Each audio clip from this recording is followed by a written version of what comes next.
नमस्ते सम्पूर्ण साथीहरुमा म अमृत गोतामे तथा यामी कम्प्युटर इन्स्टिट्युट युट्युब च्यानल बुटवलको तर्फदेखि साथीहरु कोरल ड्र सँग सम्बन्धित विभिन्न किसिमका जानकारीहरु गराउने क्रममा योभन्दा अघिल्ला भिडियोहरुमा पनि मैले केही टुलहरुको बारेमा जानकारी गराएको छु र आजको यो भिडियोमा पनि मैले तपाईहरुलाई विशेष गरी यो जुम र प्यान टुल भन्छ प्यानलाई चाहिँ अब कता कति ह्यान्ड पनि भन्छ यहाँ प्यान भन्छ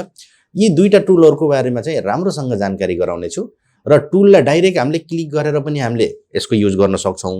यदि त्यो टुलमा नगइकन पनि अर्को मेथडबाट पनि हामीले यो जुम र प्यान टुलको प्रयोग सजिलैसँग गर्न सक्छौं तपाईको माउसलाई मात्रै चलाएर त्यहाँ टुलमा नगइकिन माउसलाई चलाएर पनि हामी यसलाई गर्न सक्छौं त्यो चाहिँ अलिकति एडभान्स लेभलको काम गर्न सक्ने मान्छेले गर्ने हो मैले त त्यही गरेर नै गर्छु तपाईहरु बिगिनर हुनुहुन्छ भने मैले यहाँ दुईटै तरिकाबाट सिकाउँछु तपाईलाई जताबाट सजिलो लाग्छ त्यतैबाट प्रयोग गर्नु होला ढिला नगरी म आजको यो भिडियोको कम्प्युटर स्क्रिन तर्फ लैजान चाहन्छु साथीहरु मैले यहाँ कोरल ड्र खोलेको छु र मैले एउटा अनटाइटल नामको डकुमेन्ट पनि न्यू गरेको छु र यसमा अहिले केही पनि बनाएको छैन हैन भने आज मैले तपाईहरुलाई यो यहाँ भएका यो जुम टुल यसको सर्टकट की जेड हो र प्यान टुल भन्छ अरुमा चाहिँ ह्यान्ड भन्छ यसमा चाहिँ प्यान भन्छ यो सँग सम्बन्धित जानकारीहरु यो भिडियोमा मैले तपाईहरुलाई गराउने छु है त भने भिडियोलाई चाहिँ अब निरन्तर हेर्नु होला र कोही समस्या भयो भने कमेन्ट गर्ने कुरा त अब छँदैछ है त अब पहिला जुम टुलको बारेमा हेरौं जुम टुल भन्ने बित्तिकै हामीले के बुझ्छौं भन्दा आफूले गर्ने वर्किङ एरिया अथवा स्क्रिनलाई सानो ठुलो गराउने भन्ने बुझिन्छ जुम भनेको त्यही त हो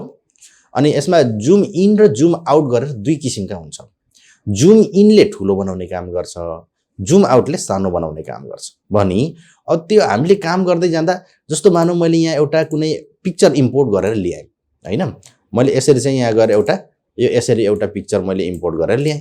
अब यतिकैमा काम गर्दाखेरि त मैले त यसको पुरै त देख्न सक्दिन हैन अब कहीं यता ठुलो गरार गर्नु पर्ला कहीं के गर्नु पर्ला हैन कति यतापट्टिको भाग हेर्नु पर्ला त्यति बेला त मैले त यतिकै जुमिङ स्केलिङमा राखेर त काम गर्न त सक्दिन त्यस्तो बेलामा यसलाई ठुलो बनाउनको लागि हाम्रो यो जुम भन्ने टुलको प्रयोग हुन्छ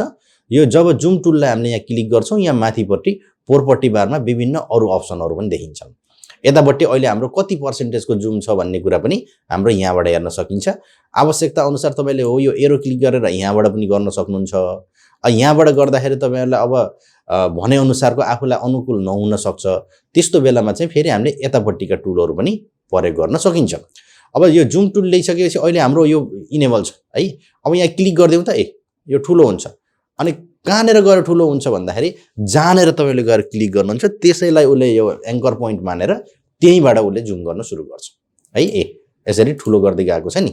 भनी अब सानो गर्न पर्यो भने फेरि यसलाई यहाँ यो माइनसको चित्र छ नि हो यो माइनसको चित्रमा गएर यसलाई क्लिक गर्ने है त्यहाँ क्लिक गरेर यता आउने होइन कि त्यही क्लिक गरिरहने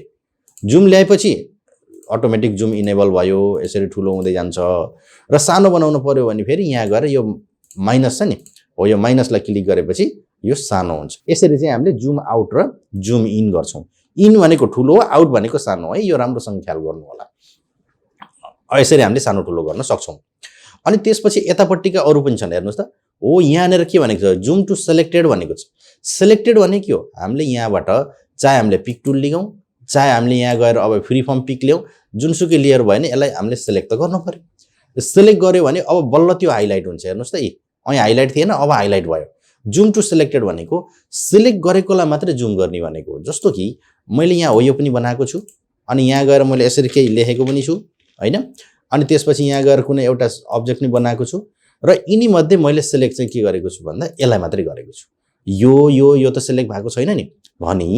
यो जुम टु सिलेक्टेड भने के हो भन्दा हामीले यहाँ गएर यसलाई क्लिक गर्यो भने सिलेक्ट गरेकोलाई मात्र जुम गर्छ के अरुलाई गर्दैन त्यसलाई स्क्रिनमा फिट गराएर देखाउने काम गर्छ बुझ्नुभयो यो जुम टु सिलेक्टेड भनेको त्यो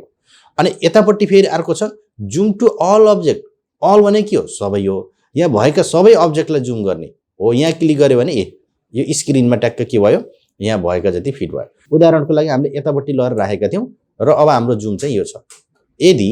तपाई यहाँ जुममा गएर हो यसलाई गएर यहाँ जुम अल गर्नुहुन्छ भने माथिको त यहाँ देखिएको छैन नि अब यसले यो माथिकोलाई पनि देखाउने काम गर्छ हेर्नु त यसलाई पनि देखायो यसलाई यहाँ हामीले बनाएका अब्जेक्टहरुलाई चाहिँ स्क्रिनमा यहाँ फिट गरेर देखाउँछ यसले चाहिँ जुम टु अल अब्जेक्ट भनेको यो सबै अब्जेक्टहरुलाई चाहिँ स्क्रिनमा देखाउने काम गर्छ ल यसपछि अब यता जुम टु पेज भनेको छ हो यिनीहरुले के गरेको थियो सिलेक्टेड अब्जेक्टलाई अथवा अल अब्जेक्टलाई जुम गरेर यहाँ स्क्रिनमा फिट गरेको थियो भने हो यसलाई क्लिक गरियो भने फेरि यसले के गर्छ भन्दा यो पेजलाई स्क्रिनमा फिट गर्छ यहाँ भएका कन्टेन्टलाई होइन कि यो पेजलाई हेर्नु त यहाँ गएर यसले पेजलाई स्क्रिनमा फिट गर्यो वर्किङ एरियाभित्र हैन अनि यतापट्टिको फेरि के छ भन्दा जुम टु पेज विड्थ हो यहाँदेखि यहाँसम्म के हो पेजको विड्थ हो यहाँ माथिदेखि यहाँ तलसम्म पेजको चाहिँ हाइट हो भने अब हामीले यसलाई यसको यो विड्थलाई यो स्क्रिनमा फिट गर्न पर्यो भने यहाँ गएर यसलाई क्लिक गर्न सक्छौँ ल हेर्नुहोस् अब हाम्रो यो फिट भयो है हेर्नु त यहाँदेखि यहाँसम्म फिट भयो अब हाइटलाई फिट गर्न पर्यो भने यहाँ गएर क्लिक गरेपछि माथिदेखि यहाँसम्म हाइट फिट भयो हैन यो जुम टुल ल्याइसकेपछि आएका विभिन्न टुलहरू हुन् अब आफ्नो आवश्यकता अनुसार अनुकूल अनुसार तपाईले यहाँबाट गर्न सक्नुहुन्छ र सबभन्दा बेस्ट भनेको त यो जुम ल्याउनुस् यसले ठुलो बनाउँछ अनि यो माइनसलाई क्लिक गर्नुस् सानो गराउँछ हैन यसरी गर्नुस् अब यहाँ भएका अरु अप्सन पनि आफ्नो आवश्यकता अनुसार गर्न सकिन्छ गर्नै पर्छ भन्ने छैन तरिका धेरै हुन्छन् अब तपाईले गर्न मन लागेको गर्नुस् नत्र चाहिँ गर्नै पर्छ भन्ने त्यस्तो केही पनि छैन हैन अब यसको सर्टकट फेरि जुम कसरी गर्ने त अनि मैले भनेको थिएँ नि सर्टकट तरिका पनि सर्टकट तरिका फेरि हामीले यो जुनसुकै टुल भए पनि यहाँ जुम टुलमै हुन जरुरी छैन भनी अब यहाँ गएर तपाईले जुनसुकै अरु टुल ल्याउनुस् र अब हामीले कुन एरियालाई हामीले सानो ठुलो गर्न पर्ने छ त्यो ठाउँमा माउसको पोइन्टर लैजानुस् र माउसको बल हुन्छ नि माउसको व्हील के माथिपट्टि माउसको दायाँ बायाँको बिचा माथि एउटा घुमाउने गोलो गोलो व्हील हुन्छ नि हो त्यो व्हीललाई माथि घुमाइदिनुस् ठुलो हुन्छ है अरु जुनसुकै टुल ल्याए पनि यहाँ जुम नै लिनुपर्छ भन्ने केही पनि छैन अनि आफूतिर घुमाउनु सानो हुन्छ अब कुन पोइन्टलाई उले ओरिजिन मान्छ भन्दा जुन ठाउँमा माउस लगाएर राख्नुहुन्छ त्यसैलाई ओरिजिन मानेर उसले सानो ठुलो गराउने काम गर्छ मैले चाहिँ यही मेथडबाट गर्छु अब तपाईहरु भर्खर सिक्दै हुनुहुन्छ भने यो जुम टुल भित्रै गएर गर्नुस् र अलिकति एडभान्स हुन थालेपछि मात्रै त्यो माथि र तल स्क्रोलिङ गरेर जुम इन र जुम आउट गर्ने गर्नु होला है त ल अब यसपछि यसै भित्र भएको अर्को टुल चाहिँ अब हाम्रो प्यान यो प्यान टुल भनेको फेरि के हो भन्दा हामीले अरुमा चाहिँ ह्यान्ड भन्छौं यो एडोबको सफ्टवेयरहरुमा ह्यान्ड भन्छ यसमा चाहिँ प्यान भन्छ हैन कुरा एउटै नाम जेसुकै होस् हातकै चित्र दिएको छ र हामीले यसरी जुम गरिसकेपछि अब अहिले त यहाँको भाग देखियो मानिलियो मलाई माथिपट्टिको भाग चाहियो यता तलको चाहियो यताको अथवा अरु अब्जेक्टहरुको चाहियो भने तपाईलाई यहाँबाट गर्न अलि गाह्रो हुन्छ यदि हामीले त्यो प्यान टुल नलैकिन यहाँ तलपट्टि हो यो स्क्रोल बारलाई यताउता तानेर यसरी पनि गर्न त सक्नुहुन्छ हैन यसरी पनि तपाईले गर्न सक्नुहुन्छ आफ्नो आवश्यकता अनुसार जसरी गर्न मन लाग्छ त्यसरी गर्दा हुन्छ हैन नभए पर तपाई हो यहाँ गएर यो प्यान टुललाई इनेबल गराएर यसरी हेर्नु त जताको भाग चाहिएको छ तपाईले यसरी गएर त्यही गएर यसलाई क्लिक गरेर तानेर पनि यताउता एडजस्ट गर्न सक्नुहुन्छ यसको लागि चाहिँ हामी के भन्छौं भन्दा यो प्यान टुल भनेर भन्ने गर्छौं ठीक छ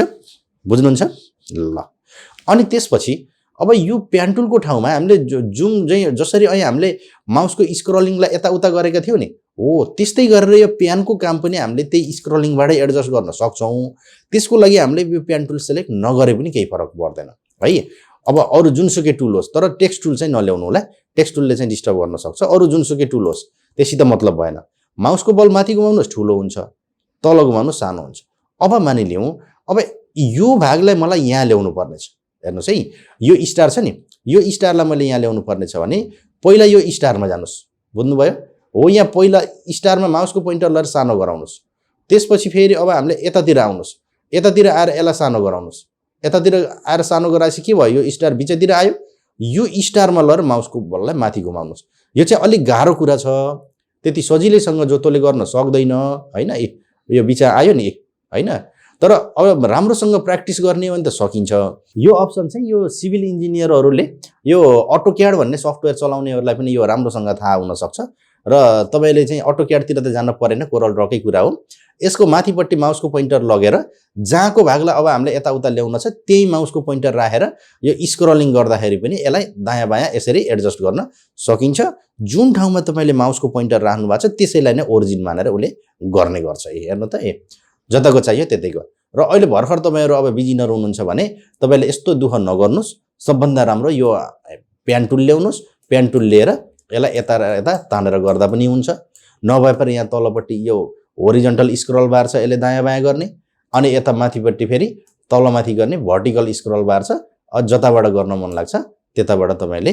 गर्न सक्नुहुनेछ यसरी चाहिँ यो जुम टुल र प्यान टुलको प्रयोग चाहिँ गर्नु होला, तर यसको युज चाहिँ हामीले गर्नै पर्छ। यसको युज नगरिकन पनि कोरल ड्रमा काम गर्न त्यति सम्भव छ जस्तो मलाई लाग्दैन, किनकि अब सानो ठुलो यताउता त गराइरहनै पर्छ डिजाइन गर्दा। साथीहरू, यो जुम टुल र यो प्यान टुलसँग सम्बन्धित यो जानकारीमूलक भिडियो तपाईलाई कस्तो लाग्यो? जस्तो लाग्यो त्यस्तै प्रतिक्रिया दिनु होला। एकैपटकमा बुझ्नु भएन भने भिडियोलाई पौज गरी भए पनि हेर्नु होला, किनकि एकैपटकमा बुझ्न जुनसुकै कुरा पनि अलिक गाह्रै हुन्छ। एकैपटकमा बुझ्नुभयो भने त एकदम बेटर भयो हैन। बुझ्न सक्नु भएन भने 2-3 पटकमा प्र्याक्टिस गर्ने भने अवश्य पनि गर्न सकिन्छ। यसपछि पनि कर्मसीसँग कोरल ड्रसँग सम्बन्धित टुल्सहरूको बारेमा जानकारी आउने नै छ र योभन्दा अगाडिका त आइसकेका छन्। त्यदि यसपछि आउने भिडियोहरूलाई पनि तपाईहरुले हेर्न चाहनुहुन्छ र तपाईको आफ्नो नोटिफिकेसनमा अटोमेटिक आउने बनाउन चाहनुहुन्छ भने तपाईले यामी कम्प्युटर इन्स्टिट्युट युट्युब च्यानललाई सब्स्क्राइब क्लिक गरेर नजिकै रहेको बेल आइकनलाई क्लिक गर्नै पर्छ। त्यति गर्नु भएन भने मैले यसपछि राखेका भिडियो तपाईहरुलाई आउँदैन। यदि तपाईहरुले सब्स्क्राइब गर्नु भएको छैन भने सब्स्क्राइब क्लिक गरेर अललाई क्लिक गर्नु होला। आजको यो भिडियोबाट म अमृत गोतामे बिदा हुन चाहन्छु। धन्यवाद, नमस्कार।